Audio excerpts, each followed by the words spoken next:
Uttarakhand minority విద్యా సంస్థల bill 2025ను ప్రవేశపెట్టాలనే నిర్ణయానికి ఉత్తరాఖండ్ మంత్రివర్గం ఆమోదం తెలిపింది. ఈ బిల్లు ఇతర అంశాలతో పాటు మదర్సా బోర్డును రద్దు చేస్తూ రాష్ట్రంలోని మైనారిటీ విద్యా సంస్థల హోదా ప్రయోజనాలను ముస్లింలతో పాటు ఇతర మైనారిటీ వర్గాలకు కూడా విస్తరింపచేస్తుంది. ప్రతిపాదిత బిల్లు అమలులోకి వస్తే వచ్చే ఏడాది జూలై 1 నుండి గుర్తింపు పొందిన మైనారిటీ విద్యా సంస్థలలో గురుముఖి, పాలి అధ్యయనాన్ని కూడా అనుమతిస్తుంది. ఉత్తరాఖండ్ మదర్సా విద్యా బోర్డు చట్టం 2016, ఉత్తరాఖండ్ ప్రభుత్వేతర అరబిక్, పర్షియన్ మదర్సా గుర్తింపు నియమాలు 2019 రద్దుకు కూడా దారితీస్తుంది. ఈ నియమాలు మదర్సా బోర్డుకు సిలబస్ను చార్ట్ చేయడానికి, మార్గదర్శకాలను రూపొందించడానికి, పరీక్షలను నిర్వహించడానికి, మదర్సాలను తనిఖీ చేయడానికి అధికారం ఇస్తాయి. ప్రస్తుతం బోర్డులో మదర్సాలకు గుర్తింపు మంజూరు చేసే విషయంలో ఒక గుర్తింపు కమిటీ ఉంది. ఈ కమిటీలో 13 మంది సభ్యుల బోర్డు నామినేట్ చేసిన సభ్యుడు, విద్యావేత్త ర్యాంక్ సభ్యుడు, డిప్యూటీ రిజిస్ట్రార్, ప్రధానోపాధ్యాయుడు ర్యాంకు సభ్యుడు ఉండాలని బోర్డు నియమాలు చెబుతున్నాయి. ప్రతిపాదిత బిల్లు సంస్థ గుర్తింపును రద్దు చేసే అవకాశం ఉంది. ఎందుకంటే ఇది సిక్కులు, జైనులు, క్రైస్తవులు, బౌద్ధులు, పార్సీలు, మైనారిటీ విద్యా సంస్థలను ముస్లింలకు మాత్రమే నడపడానికి అనుమతిస్తుంది. ప్రస్తుతం రాష్ట్ర వ్యాప్తంగా 452 గుర్తింపు పొందిన మదర్సాలు పనిచేస్తున్నాయి. మైనారిటీ విద్యా సంస్థలుగా అర్హత సాధించడానికి సంబంధిత అధికారం నుండి గుర్తింపు పొందాలని కూడా ఇది ఆదేశించింది. భూమి, బ్యాంకు ఖాతాలు, ఇతర ఆస్తుల యాజమాన్యం సంస్థ పేరు మీద ఉండాలి. అయితే విద్యా సంస్థ సొసైటీల చట్టం, ట్రస్ట్ చట్టం లేదా కంపెనీల చట్టం కింద నమోదు కావాలి.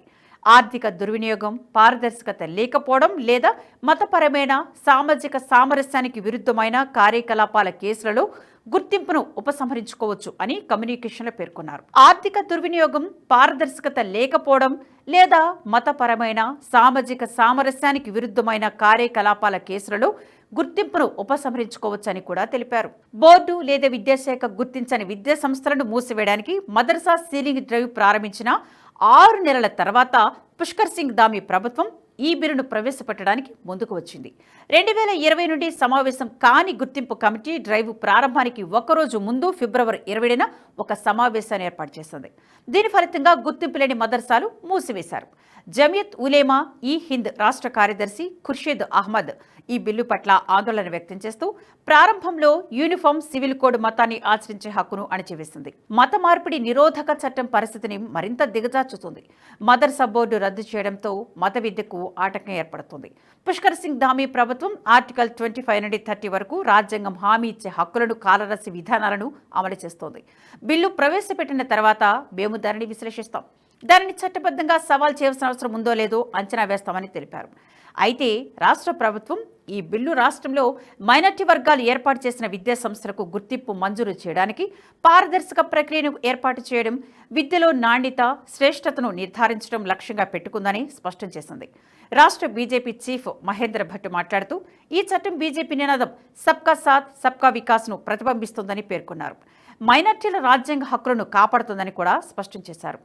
ఇప్పటి వరకు మైనారిటీ విద్యా సంస్థల ప్రయోజనాలు ముస్లింలు మాత్రమే పొందారు. ప్రతిపాదిత బిల్లు ఇతర మైనారిటీ వర్గాలు కూడా ప్రయోజనం పొందేలా చేస్తుంది. ఇటీవల కాలంలో విద్యా సంస్థలకు సంబంధించి అనేక అవకతవకలు, మోసాలు వెలుగులోకి వచ్చినందున ఈ బిల్లు ముఖ్యమైందని తెలిపారు. ఈ చర్యను దురదృష్టకరం, రాజకీయ ప్రేరేపితమని పేర్కొంటూ ఉత్తరాఖండ్ మాజీ ముఖ్యమంత్రి, సీనియర్ కాంగ్రెస్ నాయకుడు హర్షిద్ రావత్ మదర్సా బోర్డును ఆధునీకరించాలని పిలుపునిచ్చారు. మదర్సాలు మన విద్యా వ్యవస్థకు అనుబంధంగా ఉన్నాయి. సంస్కృత పాఠశాలల మాదిరిగానే పండితులను తయారు చేసినట్లే మదర్సాలు మతతత్వ శాస్త్ర పండితులకు జన్మనిస్తాయి. బోర్డులో లోపాలు ఉంటే వాటిని సరిదిద్దుకోండి. ఇటీవల పంచాయతీ ఎన్నికలలో బీజేపీ తన పనితీరు పట్ల అసంతృప్తిగా ఉన్నందున ఈ బిల్లును ప్రవేశపెడుతున్నారు అని ఆయన ఆరోపించారు. ఈ వీడియో మీకు నచ్చినట్టయితే లైక్ చేయండి, 10 మందికి షేర్ చేయండి. అలాగే కామెంట్ల రూపంలో మీ అభిప్రాయాలను మాతో పంచుకోండి. Nationalist hub group of channels ను సబ్స్క్రైబ్ చేసుకుని తెలుగునాట జాతీయవాద జర్నలిజాన్ని ప్రోత్సహించండి. ఈ వీడియో కింద ఉన్న బెల్ ఐకాన్ పై క్లిక్ చేయడం మర్చిపోవద్దు.